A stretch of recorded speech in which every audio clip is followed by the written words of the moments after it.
Okay, so this is for biology, chapter 17.1. Little review. A genotype, if you remember, is a particular combination of alleles. So, for example, big A, little a, or big A, with the A's, each individual A being an allele. A phenotype is determined by genotype, and it's a physical appearance or expression of those alleles. Like I have hazel eyes or free earlobes. It's a phenotype. The phenotype, we also talked about how it can be influenced by the environment. Like, for example, sun can influence skin color. On 17.1, we're going to talk about how natural selection acts on phenotypes, meaning when nature kind of chooses what traits are best, it doesn't do that based on genotype, it does that based on an organism's phenotype. So natural selection acts on or picks for based on phenotype. Okay, so here are some mice in a population. In this population of mice, there are 50 of them. And terms we're going to talk about here is a gene pool, or all the genes or alleles in a particular population. That is their gene pool. If the community or population is more diverse, it's going to have a larger gene pool, different alleles that due to that large diversity. And we can calculate in a population allele frequency, or the number of times an allele occurs in a gene pool. That's something that can be calculated.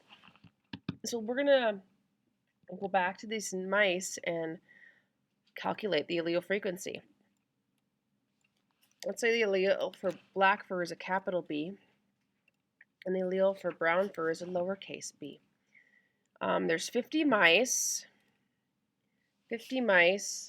and each mouse has 2 alleles for skin color, so either big B, little b, or little b. So 50 or 25 mice total, did I say 50? I meant 25, times 2 alleles for each one equals 50 total alleles for coat color in that mice population. And what this image shows here is these are the 50 alleles, and how many of them are black and how many of them are brown. 48% of the mice are heterozygous black, meaning they have a big B, little b,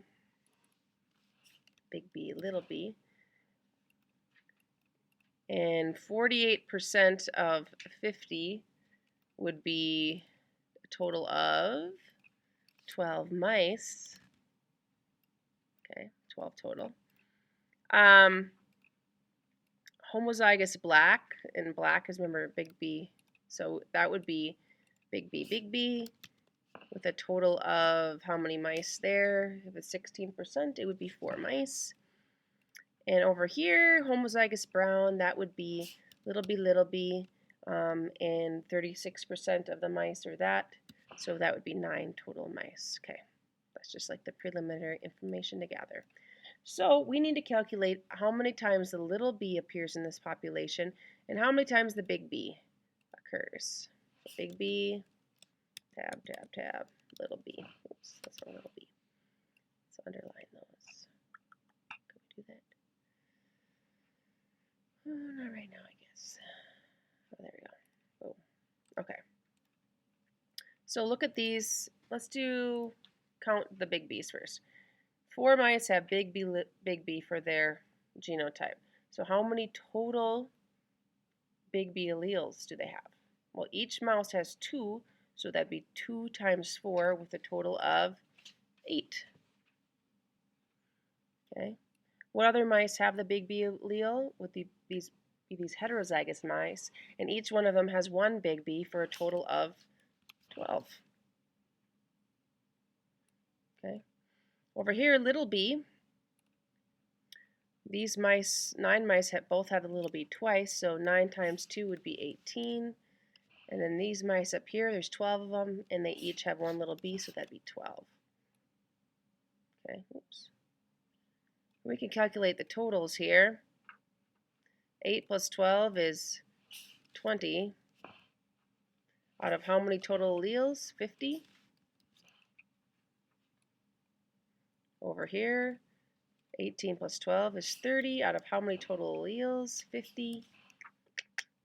So there is our percentage. 20 out of 50, or that's the percentage of the big B allele in the population, and 30 out of 50 little b.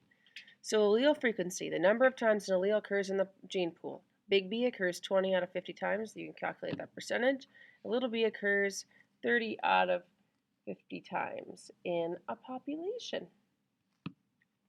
When evolution happens in a population, changes are seen in individuals.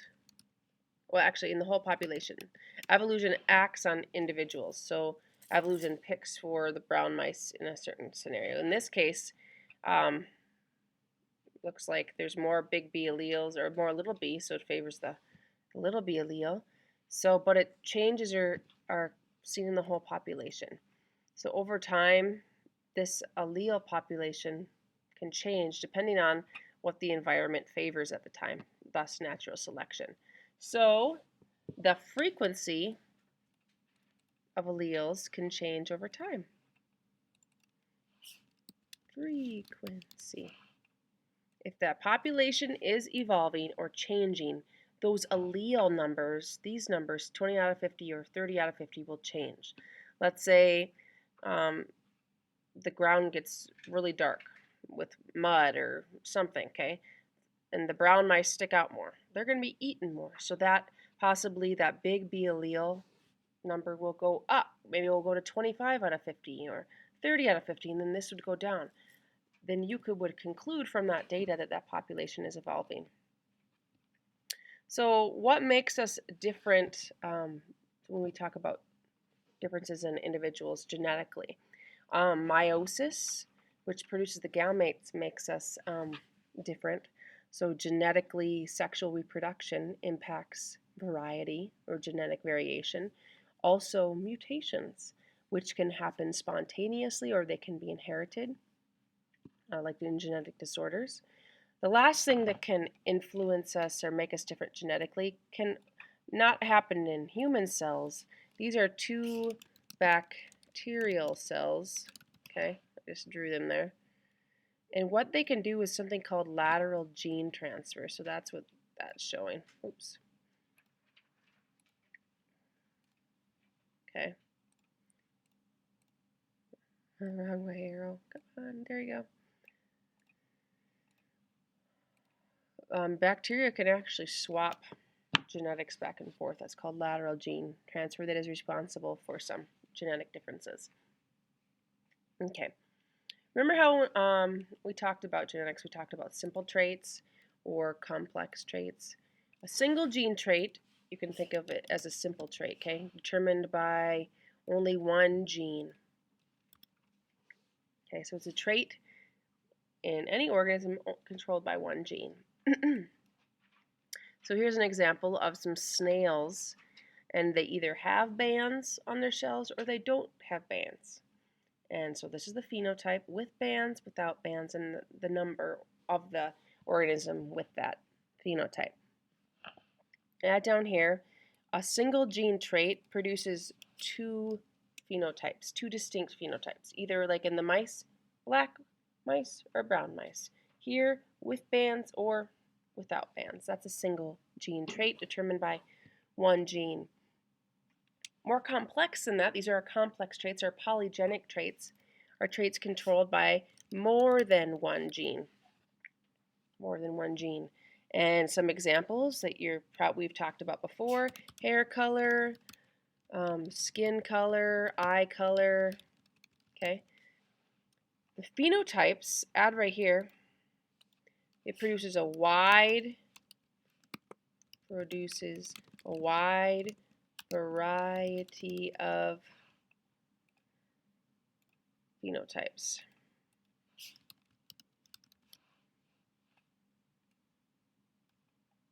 Okay. And you can see it graphed here. This is a polygenic trait. Um, Here's the phenotype. So, and this is the frequency. Polygenic traits produce a bell curve.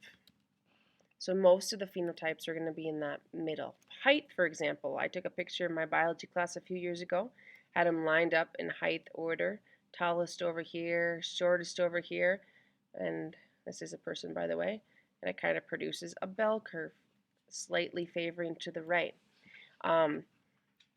We don't have just short people or tall people, do we? We have medium height people that fill up the majority of the population. Eye color, for example, we don't just have brown or blue. We have gray, we have blue-green, we have dark blue, we have light blue, we have light brown, we have medium brown, we have dark brown. Okay, polygenic traits produce a wide variety of phenotypes. And that is the end of 17.1.